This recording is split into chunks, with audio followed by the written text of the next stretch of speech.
Welcome. Welcome to this deep dive. Really created just for you.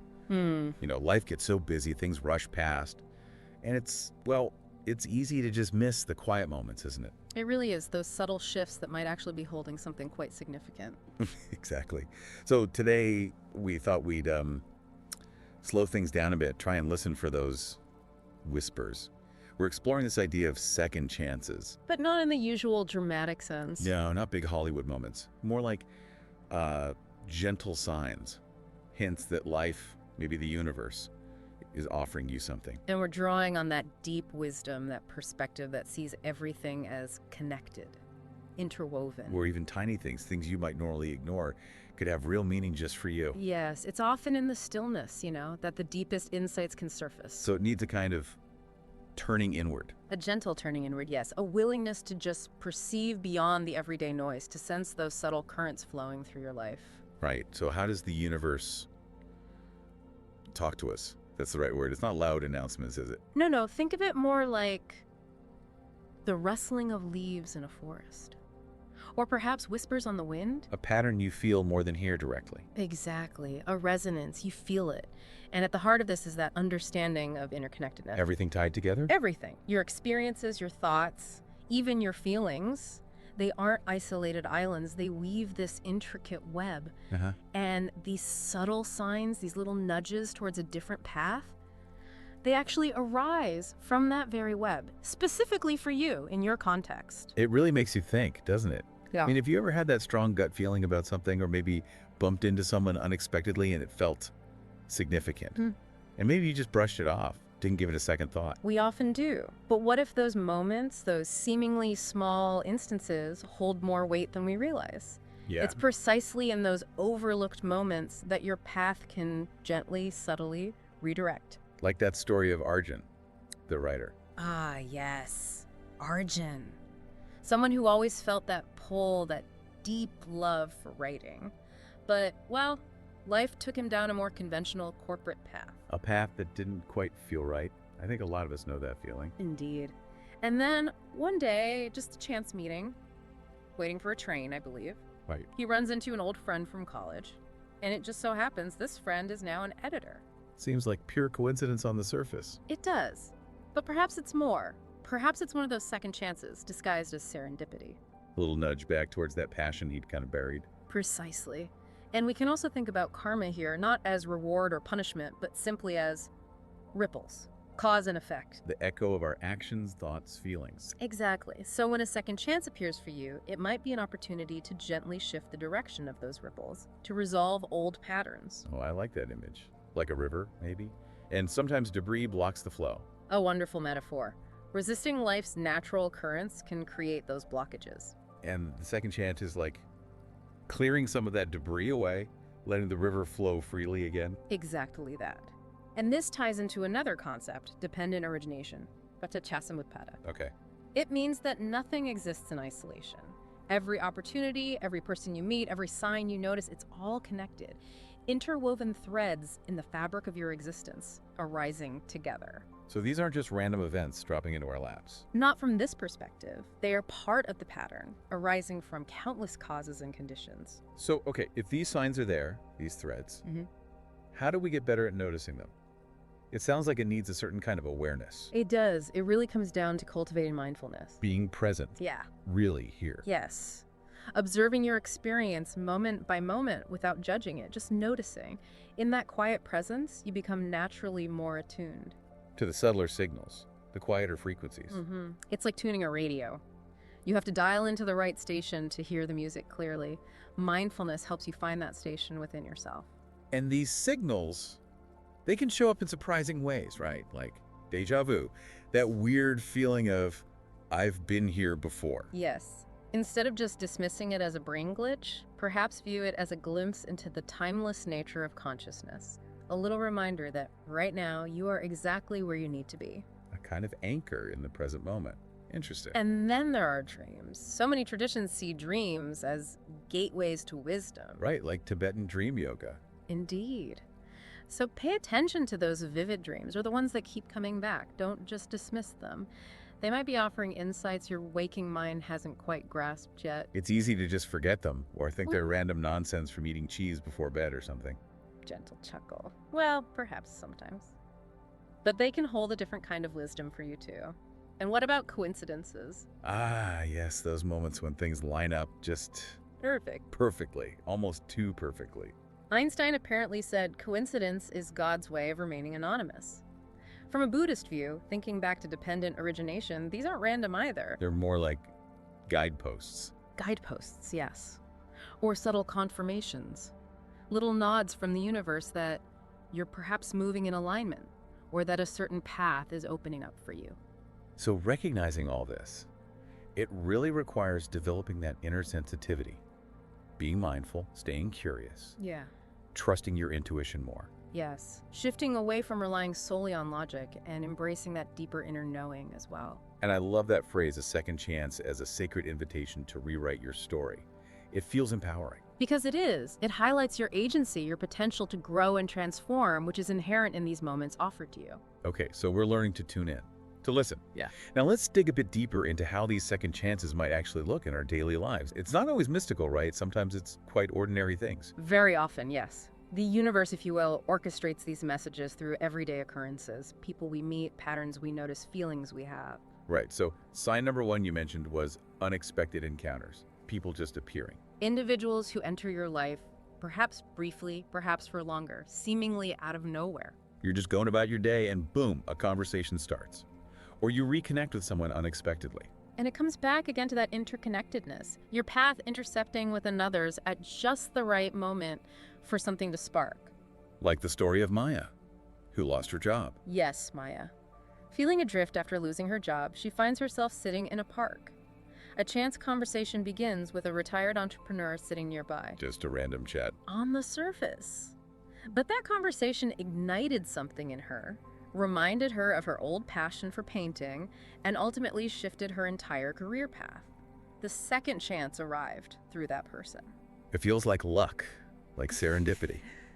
But maybe, from that interconnected view, its energies aligning, past intentions bearing fruit. That's one way to perceive it. These encounters can offer you fresh perspectives, vital information, maybe open doors you didn't even know existed. It makes you think back, doesn't it? Who are the unexpected people who showed up for you at pivotal times? What did they bring? It's a valuable reflection. What lessons, what possibilities did they unknowingly reveal to you? Definitely something to ponder. Okay, so another sign, repetitive patterns. Oh, these can be frustrating. Chuckle softly. Yeah. They certainly can. Those cycles that seem to keep happening in your life. Bad relationships, money struggles, jobs that just don't fit. Exactly. And while they feel like roadblocks, they can also be seen as important lessons circling back around. Invitations to break free. Like the universe saying, still haven't quite got this one. Gently, perhaps. It highlights areas where there's still something for you to understand, or perhaps a different way of being for you to embrace. It connects to the idea of samsara, not just rebirth, but these cycles in our daily lives too. So they're not just random bad luck hitting you again. Not necessarily. Think of Daniel always finding himself in dead-end jobs. He blamed the jobs, the bosses. Until he looked inward. Yes, until he realized the pattern was rooted in his own deep fear of failure, of taking a real risk towards his passions. The jobs were just the symptom. So these patterns are like mirrors. Excellent analogy. Mirrors reflecting back to you aspects of yourself that are calling for attention, for healing, for growth. They show the universe's patience, really, offering you chances to learn. So instead of just feeling stuck or victimized by a recurring problem in your life, the question becomes, what is this pattern trying to teach me? What insight about myself is waiting to be uncovered here? powerful shift in perspective. Yeah. Okay, and the third one, intuition, that inner voice, the gut feeling. Ah, yes. The whisper of intuition. So easy to drown out in our loud, logical world. We tend to prioritize facts, figures, external validation. But there's a deep wisdom, Pradya, a direct knowing that arises from within beyond thought, your intuition. Like an internal compass, always pointing you towards your true north, even if the map looks confusing. A beautiful way to put it. Think of Sarah, the executive you mentioned. Successful on the outside, but feeling disconnected. Right, and she kept getting this persistent inner image, this feeling about speaking out on mental health, totally different from her corporate track. A whisper. A quiet but persistent nudge. And following that intuition eventually led her to a far more meaningful path. And it's not just spiritual woo-woo, is it? Modern psychology talks about the subconscious, how it processes vast amounts of info. Indeed. Science is catching up, in a way, recognizing the power of that deeper processing that surfaces as intuitive insight. So how do we strengthen it? Listen better. Mindfulness meditation is key. Creating inner quiet allows that subtle voice to be heard. And paying attention to your body. Bodily sensations, like a tightening in your chest or a feeling of expansion. Exactly. Your body often knows viscerally what's right or wrong for you, sometimes long before your analytical mind does. Learn to listen to those physical cues. Trust those signals, because as you said, intuition often whispers. We have to lean in to hear it. We do. It requires your gentle, consistent attention.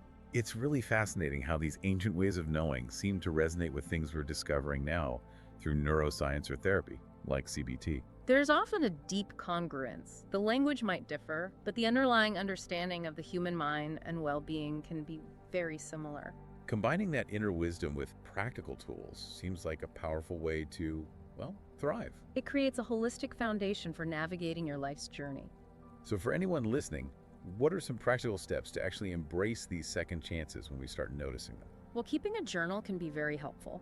Documenting those patterns, the unexpected encounters, the intuitive nudges you feel. Seeing it written down can make it clear. It can. Also, practicing gratitude. Shifting your focus to what's already good can open you up to seeing more possibilities. Regular self-reflection, maybe just once a week. Taking that quiet time. Yes. Seeking guidance is okay too. Mentors, wise friends, and crucially, acting with courage. Ah, yes. Noticing is one thing, doing something is another. Recognizing the signs is the essential first step for you. But it is your willingness to step forward, even tentatively, that truly unlocks the potential held within these moments. Okay, so we've talked about the whispers, the patterns, the inner voice. Now let's move into what feel like maybe clearer signals, more profound calls to action. Yes, these next signs can feel like the universe is turning up the volume slightly, offering more direct invitations towards significant transformation in your life. Like sign number 4, new opportunities knocking. I like the image of a door creaking open. Not flung wide maybe, but definitely open. It's an invitation, not a command, and it often relates to finding that middle way, a balanced movement forward, not clinging rigidly to the past, but not leaping recklessly either. And these opportunities, they often feel, right, like they align with your values somehow. Often, yes. They might be subtle shifts at first, but they resonate on a deeper level. Think of Priya, the software engineer with the dream of an eco-friendly tech company. Right, a big dream. The big dream. And then, at a simple networking event, not even looking for it, she meets an investor who shares that exact vision and wants to support it. The door opened. Wow. Psychologically, those moments, Maslow's peak experiences maybe, when you feel really alive and aligned. They can certainly feel that way, profoundly meaningful. But it often requires you, as the listener, to notice where those doors are opening in your own life. And then leaning into that curiosity, taking a small step through. Precisely. Even if you're not sure where it leads, taking that first small step can be enough to begin. Okay, then the 5th sign, physical signals, listening to your body. Your body as a temple, as a wise messenger. Those signals, fatigue, tension, recurring aches, even illness, they aren't just annoyances, they are communications. Messages trying to tell you something. Often, yes. Important messages. Consider James, the attorney, pushing himself relentlessly, ignoring the burnout, the stress manifesting physically. Until something serious happened. Until a diagnosis forced him to stop, to listen. And that forced pause led him to completely reevaluate his life, ultimately finding a new path in holistic wellness that genuinely supported his well-being. It really underlines that mind-body connection, doesn't it? They aren't separate systems. Absolutely not. Buddhist thought has always emphasized this, and modern science increasingly confirms it. What happens in the mind affects the body, and vice versa. So practicing embodied awareness, really noticing physical sensations without judgment. Yes. Paying attention to how different situations, people, or choices make your body feel. Prioritizing genuine self-care. Honoring your limits. These are vital practices. Your body holds wisdom. We just need to learn its language. Well said. It often knows things your conscious mind might prefer to ignore or rationalize away. Okay, and then synchronicity, those meaningful coincidences. This one feels a bit magical sometimes. It can feel that way. Carl Jung coined the term, didn't he? That uncanny timing, the alignment of seemingly unrelated events that feel personally significant to you. Like you're pondering a big decision, and then you stumble upon a book about that exact topic, and then a friend calls talking about something related. Exactly. It's that feeling of resonance, of connection. Again, from a Buddhist perspective, it points back to dependent origination, that hidden web connecting all things. So synchronicities aren't just proof the universe is messing with you. Gentle chuckle. Perhaps not. They can be seen as affirmations, gentle confirmations that you're on the right track, or reminders of a larger pattern, a universal intelligence at play. So how do we cultivate seeing more synchronicity Mm. or recognizing it? Adopting an attitude of openness is key. Being willing to see meaning, keeping a synchronicity journal, as we mentioned with patterns, can help you spot them. Trusting those moments when they happen. Yes, trusting them. And cultivating presence. The more present you are, the more you'll notice these subtle alignments occurring around you and within you. And all of this leads to the final sign, the culmination of insight. Yes, this isn't so much an external sign as an internal realization, a dawning awareness within you. What kind of awareness? The profound understanding that every challenge, every nudge, every second chance you've recognized, it's all been part of an invitation towards deep transformation, towards awakening. Almost like reaching a state of enlightenment, nirvana, but maybe on a personal scale. In a way, yes. It's an awakening to your role as both the creation and the co-creator of your reality, recognizing your innate power to shift your experience. That sounds incredibly profound, like Elena's story. Ah, Elena, who had defined herself for years by perceived failures and setbacks, until a moment of profound clarity, perhaps during meditation.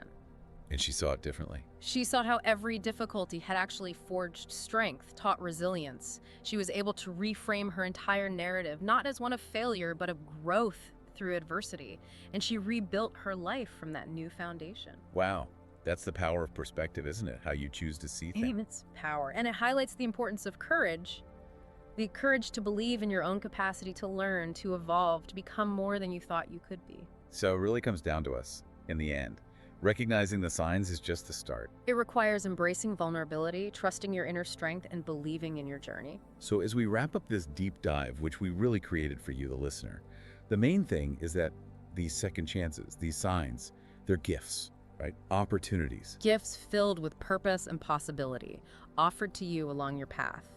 The key is your openness to receiving them, and then your courage to engage with them. So maybe some final questions for you, listening right now, to reflect on. Yes.